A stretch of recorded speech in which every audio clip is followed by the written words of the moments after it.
Mesdames et messieurs, bonjour. Nous abordons cette semaine une vérité transformatrice. Et cette vérité est réconciliation et espérance. En réalité, nous étions autrefois séparés de Dieu par le péché.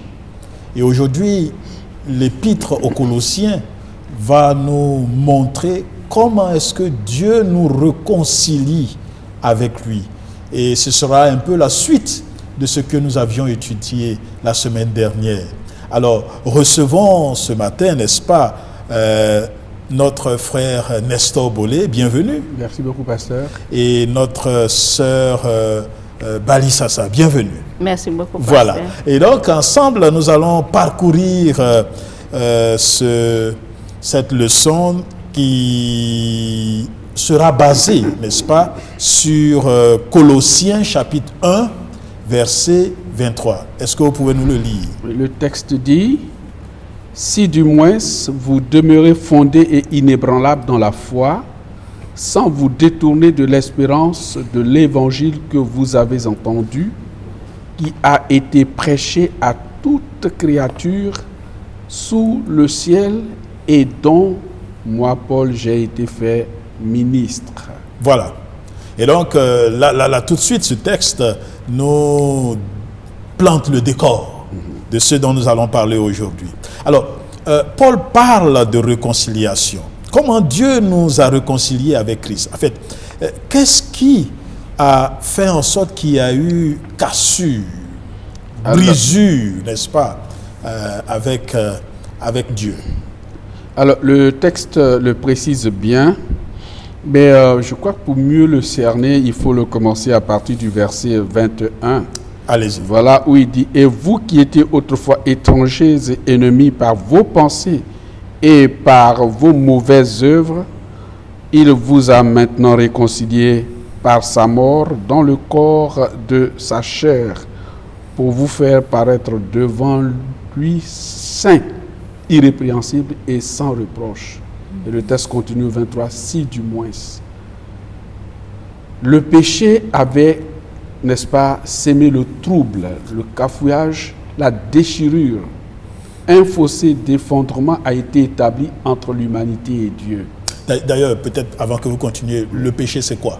Ben, c'est la transgression de la loi. D'accord. Donc la loi de Dieu, je précise bien, a été transgressée. On a foulé aux pieds les ordonnances de l'Éternel. D'accord. Ce qui nous a séparés de Dieu, parce que Dieu ne peut pas vivre en présence du péché. Voyez-vous, il aime le pécheur, mais celui qui continue dans le péché n'est pas approuvé de Dieu. Et donc cela avait causé une fissure entre nous et Dieu. Et c'est pour ça que la semaine dernière, quand nous avons étudié le texte, nous avons dit que le texte nous a dit expressément que nous qui étions, n'est-ce pas, étrangers par notre façon de vivre, avec nos esprits, avec nos dieux et nos croyances, nos traditions, Christ est venu pour balayer. C'est pourquoi l'apôtre Paul a dit: soyez mes imitateurs. Et donc, la transgression de la loi a fait qu'entre nous et Dieu, il y avait maintenant une cassure. Une cassure. Il fallait quelqu'un donc pour réparer cela. Et c'est en cela que le texte le précise bien. Nous étions étrangers, donc on n'avait pas droit. Mais Christ est venu, n'est-ce pas, pour nous aider, pour réparer le tort que nous avions fait, n'est-ce pas, à Dieu. C'est super. Alors, sœur Bali Sassa, comment est-ce que Christ, n'est-ce pas, établit cette réconciliation? Oui, en commençant, on peut dire que vraiment, Christ est là, mais le péché vraiment nous a dérangé beaucoup.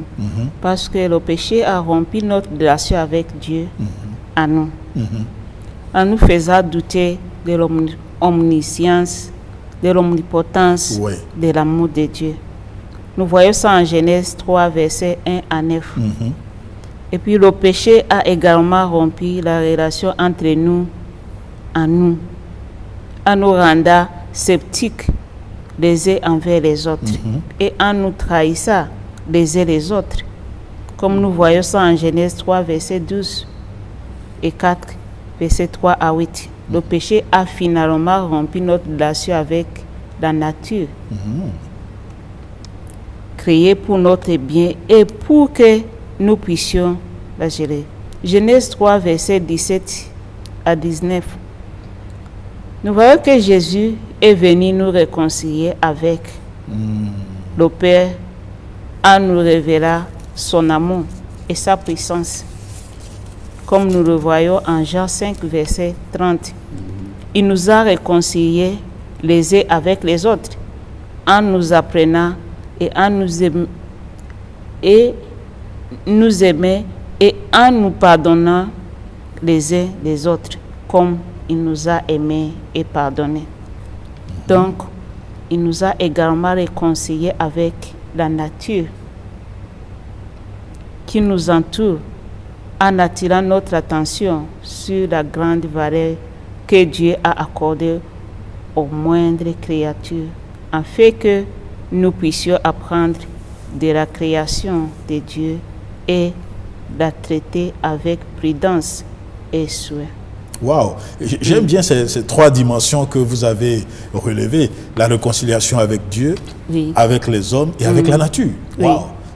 Et Christ a établi cela, l'ancien. Tout à fait, il a établi parce que la nature, dans un premier temps, c'est ce sur quoi nous nous reposons. Oui.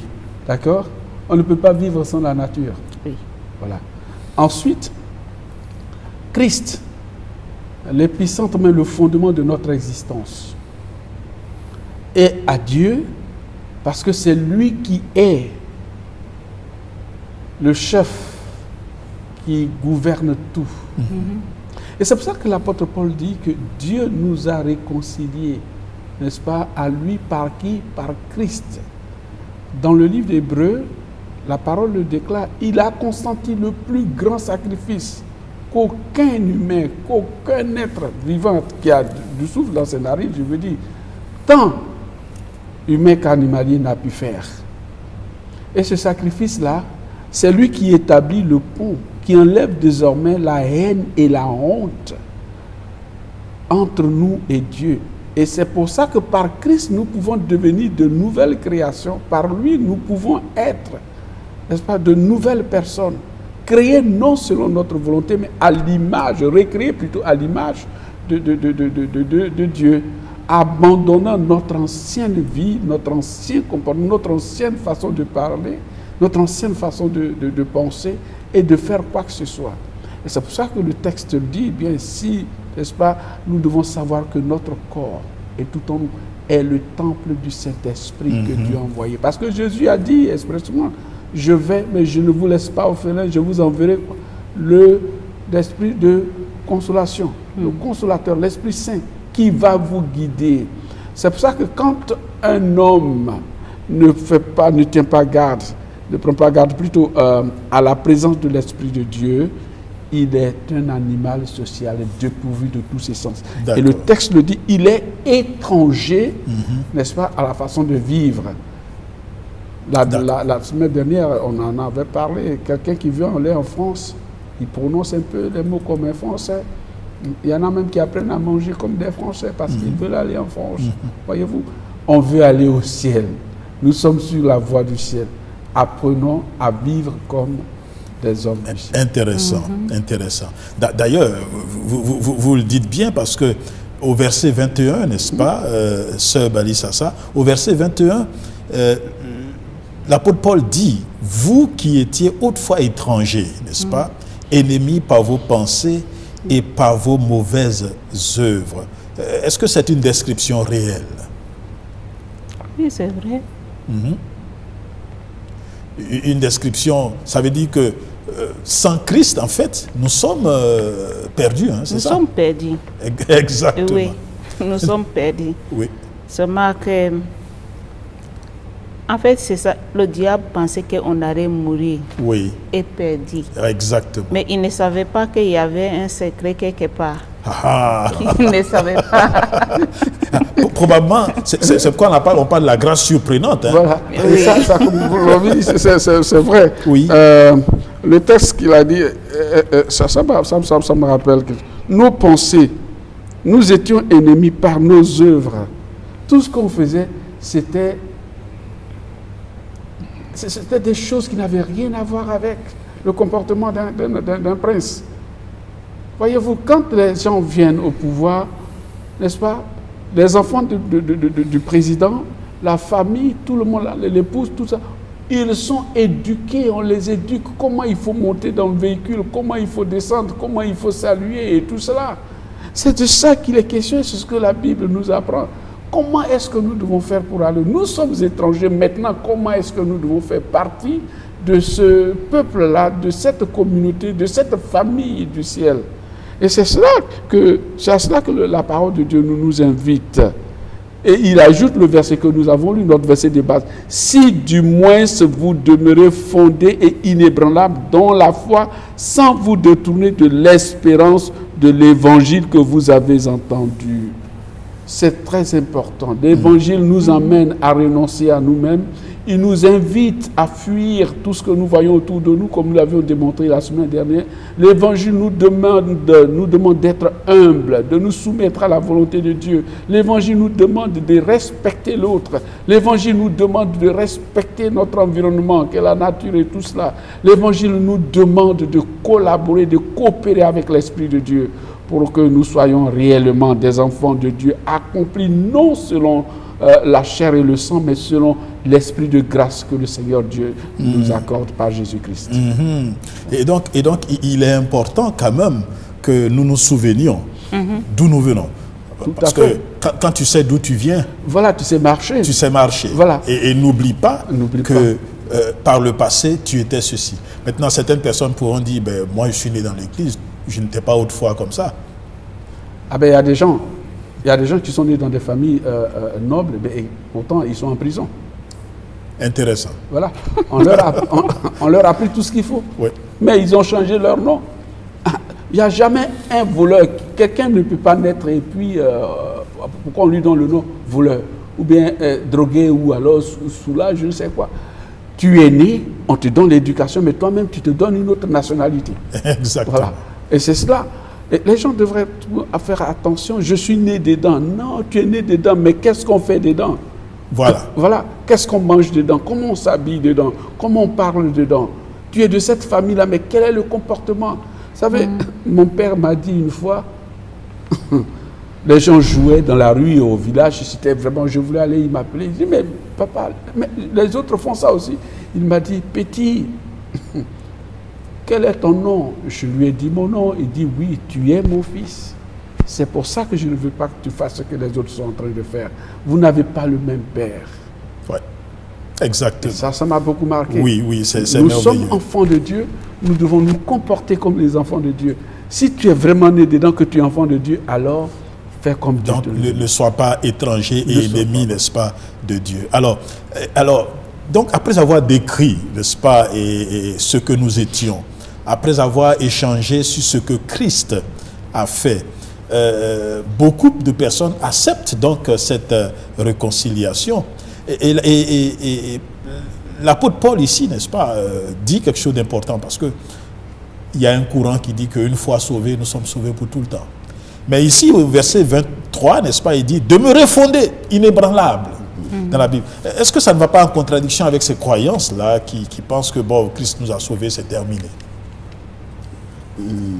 Alors, ce que je voudrais dire, c'est l'apôtre Paul qui parle. Ce n'est pas n'importe qui. Celui qui a reçu l'onction de Dieu, la révélation de l'Esprit. Il aurait pu dire, c'est fini. Moi, j'ai gagné, c'est fini, je suis parti. Maintenant, bon, tant que... Parce que là, je veux vraiment le préciser. Il parle à des gens qui sont convertis, à des chrétiens, il dit demeurer. Et le mot si du moins traduit l'expression plurielle même de tout le texte qui est ici. Si on ne demeure pas, c'est vrai que tu es venu, on t'a invité, mais où est ton habit de noces? Où est ta place? Est-ce que les noms qui sont là, les chaises qui sont là, est-ce qu'il y a ton nom? On ne s'assoit pas n'importe où. C'est pour ça qu'il dit il faut demeurer, il faut être ancré, inébranlable. Ça veut dire qu'il doit avoir des coups. Voilà, c'est une lutte en fait. Et là, il nous invite à la victoire, à la persévérance. C'est pour ça qu'il parle d'espérance. Quand on espère en quelque chose, on agit conformément à cette chose-là. Voilà. Et il dit, demeurez ferme. Tu ne peux pas être là. Un chrétien ne peut pas vivre comme ça, ex nihilo. Il est là, je suis chrétien, je suis baptisé, je suis sauvé une fois pour toutes, n'existe pas. Ça n'existe pas. Alors, est-ce qu'il y a des disciplines, n'est-ce pas, que nous devons avoir, n'est-ce pas, pour demeurer? Oui, je pense que on est sauvé déjà, mais on doit accepter qu'on est sauvé. Oui, ça c'est la première Tu peux, base. je donne l'exemple, tu peux envoyer ton enfant à l'école, tu peux payer la scolarité, tu as fait tout ce que tu peux faire. Mais si l'enfant refuse d'aller à l'école, tout ce que tu as fait, c'est rien. Il a refusé d'aller à l'école, même si son nom est écrit là-bas, mais il a refusé. C'est la même chose. Nous aussi, on doit accepter qu'on est sauvé. Je vais lire quelque chose ici. Allez-y. La base solide de notre réconciliation à Dieu est la reconnaissance de qui nous sommes en tant que pécheurs et de qui Dieu est en tant que guérisseur et rédempteur. Pour que cette fondation grandisse plus fermement, nous devons être attentionnés dans ce que nous faisons en vivant une vie de prière, d'étude de la Bible, de témoignages et de faire des disciples pour Jésus. Plus nous nous engageons dans ces pratiques spirituelles, plus nous accueillons dans nos vies davantage la puissance du Saint-Esprit qui opère en nous la conformité de notre esprit à la volonté de Dieu. Intéressant. C'est très important. Ça, c'est très important. Donc, il faut cultiver certaines choses. Parce que certaines personnes disent on est sauvé et puis c'est fini, ils sont à la maison. Est-ce que rester à la maison, ne pas aller à l'église, etc. Non. La Bible nous le dit clairement par la bouche de l'apôtre Paul, dit n'abandonnons pas nos assemblées. C'est clair. On ne peut pas vivre dans une famille et être à l'extérieur de la famille. À ce moment-là, tu deviens quelqu'un de l'autre côté. On est dans la famille, on vit dans la famille, on coopère avec les membres de la famille. C'est cela l'union. On ne peut pas être chrétien et puis rester à la maison, abandonner l'assemblée par le caisse. L'apôtre Paul insiste là-dessus.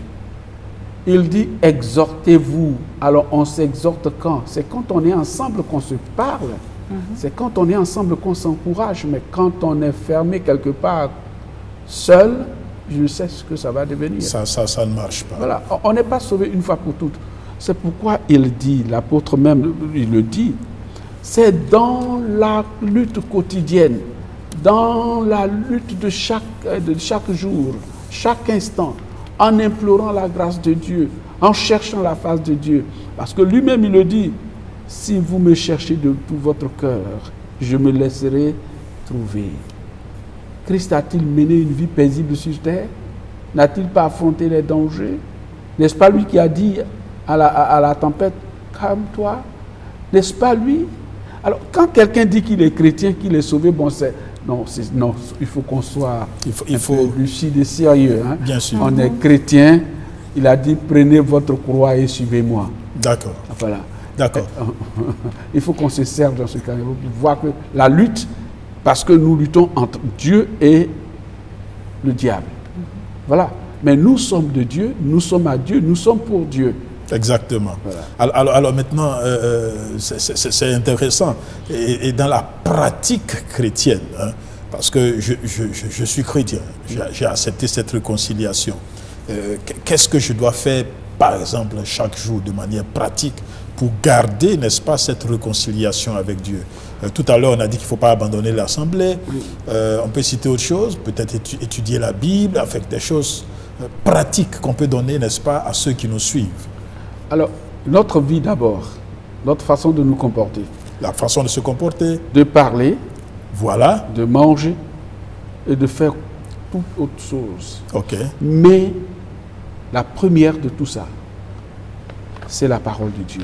Voilà. Parce que c'est là-dedans qu'est ce qui doit diriger et guider notre vie. Donc, l'étude de la parole de Dieu. L'étude de la parole, la méditation. La méditation. Voilà, la recherche, implorer Dieu pour qu'il nous accorde son Saint-Esprit pour comprendre cette parole et pour que l'Esprit nous guide dans la voie de la justice. Donc, l'étude de la Bible, la prière, la prière sont des trucs pratiques. C'est le moyen qui nous permet d'être connectés à Dieu par Jésus-Christ.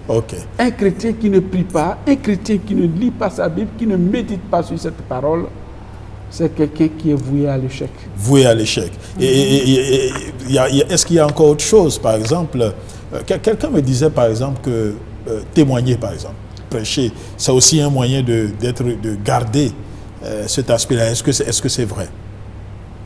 Oui, c'est un chrétien qui ne témoigne pas vraiment, il y a quelque chose qui ne va pas. Oui. Parce qu'à travers nos témoignages, les gens peuvent connaître ce que Dieu a fait pour nous dans notre vie. Wow. C'est à cause de ça, témoignage, c'est très important. Ouais. Parce que tu peux ne pas même ouvrir ta Bible, mais tu dis, mais tu sais, hier là, c'était grave pour moi, mais Dieu a fait quelque chose vraiment miraculeux. Wonderful. Et puis la personne va se demander, qui est ce Dieu-là qui a fait quelque chose de miraculeux? Et puis il va te demander, qu'est-ce qu'il a fait? Tu commences à expliquer à la personne ce qui s'est passé. Tu as témoigné, et puis la personne sait qu'il y a un Dieu vraiment qui peut faire des choses comme ça. Et c'est cela. Souvent, c'est une méthode, les gens qui n'aiment pas. Il y a les gens qui disent que mais je ne sais pas comment évangéliser. Il faut commencer par les témoignages. Le témoignage, il faut dire aux gens, oh, quelque chose s'est passé vraiment dans ma vie. Mais ils vont demander, mais qu'est-ce qui s'est passé? Tu dis, oh, tu sais, Dieu a opéré un miracle dans ma vie. Ce sont des méthodes simples comme ça que tu peux utiliser et puis tu témoignes et puis les gens sachent que Dieu existe. Le témoignage est important, Oui. L'étude de la Bible, la prière, la méditation, le témoignage sont des exemples précis, n'est-ce pas? Le témoignage, il est très important parce que tu ne peux pas étudier sans rendre ce que tu as étudié, n'est-ce pas?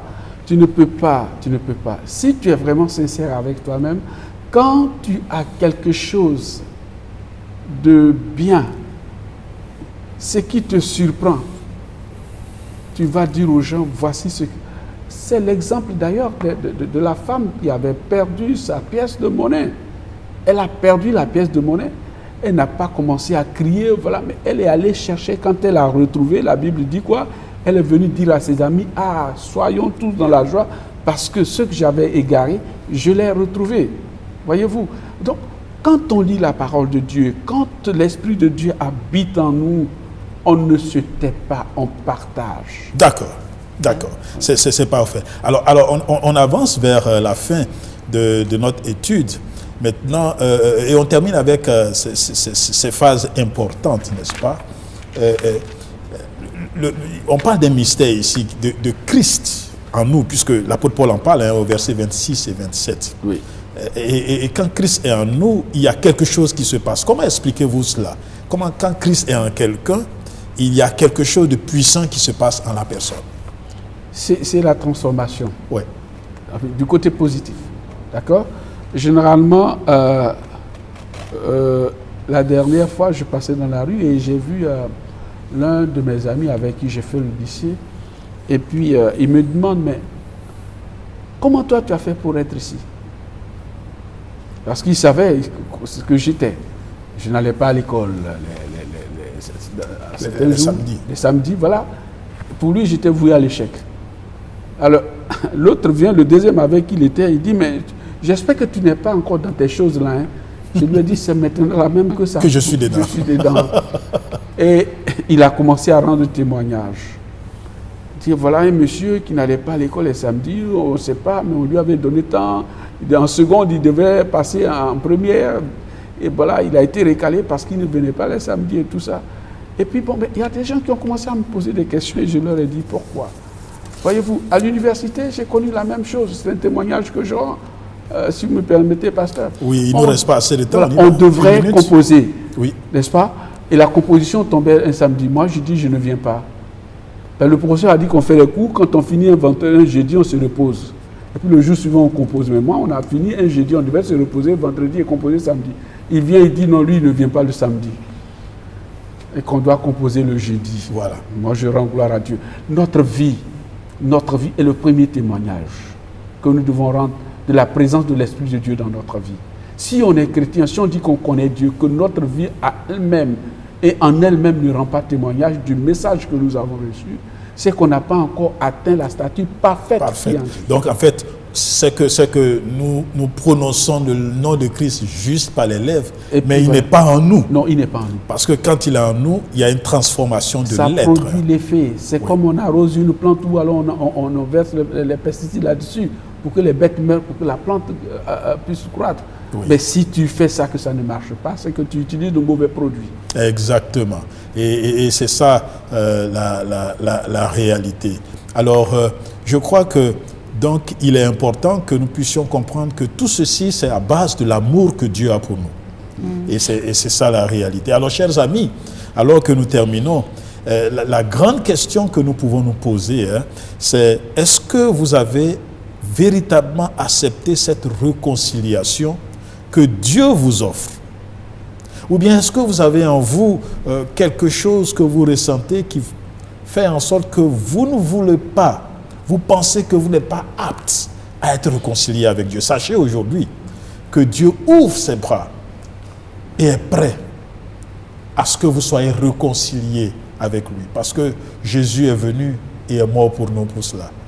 Et c'est pourquoi cette leçon d'aujourd'hui est une opportunité que nous avons pour pouvoir accepter cette main tendue de notre Créateur qui est prêt à nous sauver et à nous transformer, comme l'a dit notre ancien, nous transformer pour devenir de nouvelles personnes. Pourquoi ne pas prier pour demander à Dieu de le faire? Est-ce que vous pouvez prier? Prions ensemble. Notre Dieu et notre Père qui es aux cieux, nous te disons merci pour ce privilège que tu nous as donné de parler de ta part. Merci de nous avoir instruits. Bénis tous ceux qui nous écoutent, Seigneur, de près ou de loin. Et permets que cette transformation soit totale dans la vie de chacun de nous par ta grâce. Au nom de Jésus, notre Sauveur. Amen. Amen. Merci et à la semaine prochaine par la grâce de Dieu.